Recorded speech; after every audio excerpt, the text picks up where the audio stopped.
قبل افتتاح خليج 25 المقام في محافظة البصرة العراقية، كانت الجماهير العراقية تنتظر حضور الفنان العراقي كاظم الساهر لإحياء الافتتاح، كونه قامة فنية وواجهة مشرفة لبلده العراق، حيث نشر محافظ البصرة أسعد العيداني على تويتر تغريدة أكد فيها حضور الفنان العراقي كاظم الساهر للافتتاح، إلا أنه قام بحذفها بعد فترة قليلة. كما نشر الاتحاد العراقي أيضا وأكد حضور كاظم الساهر للافتتاح، إلا أنه قام بحذف النشر أيضا، الشيء الذي أصبح غامضا للجماهير، لحين خروج الشيخ أحمد عريبي على قناة العهد مفجرا مفاجأة صادمة ومدوية لجميع محبي كاظم الساهر، حيث قال: قد تفاوضنا على المبلغ ووصلنا إلى $500,000. إليكم ما قال أحمد عريبي بالتفصيل.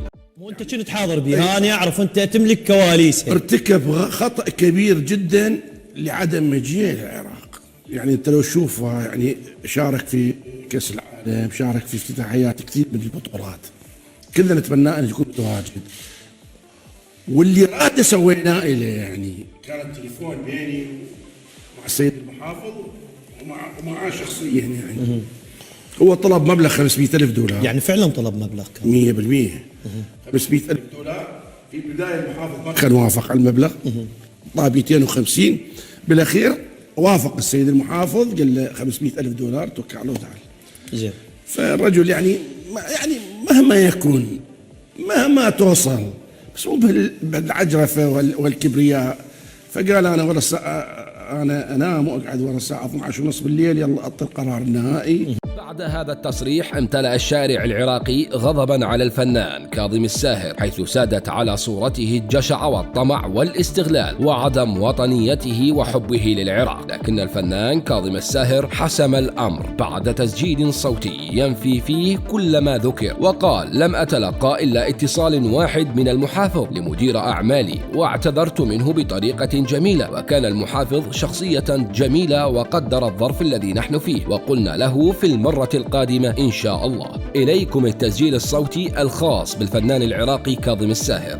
صباح الخير أستاذ داود، شفت اللقاء مالتك، يعني حبيت أشكرك يعني، واللي قلته حقيقة، يعني أنه فعلا هو اتصال واحد كان من السيد المحافظ بمدير أعمالي، واعتذر منه بطريقة حلوة، وهو نفس المحافظ إنسان راقي كان، وقال له أنا أقدر الظرف، وقلنا له يعني إن شاء الله مرة ثانية تكون. وهذا اللي صار فعلا، يعني لا فلوس لا معرفة، يعني عشان انت يعني هاي اشياء ما كانت صادقة للأسف. وهذا اللي صار اتصال واحد فقط، وقلنا ان شاء الله مرة ثانية، لأن أنا حقيقة كنت عامل أغنية أنا والأستاذ كريم. الأغنية كانت شوية فصحى، كنت أتمناها يعني شعبي بسيطة مثل لون البصرة، وهذا للأسف يعني أنجزتها، بس مو بهذا المستوى اللي أنا أريده حقيقة. كنت أتمنى أن تكون أقوى يعني كلحن، وهذا حتى أقلها من أقدمها بطريقة حلوة للناس. فللأسف يعني ما صارت.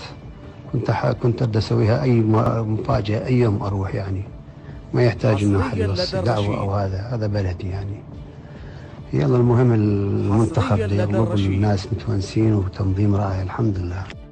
وبعد تضارب الآراء بين هذا وذاك، تبقى ملابسات القضية من عدم حضور كاظم الساهر إلى خليج البصرة أمر غامض.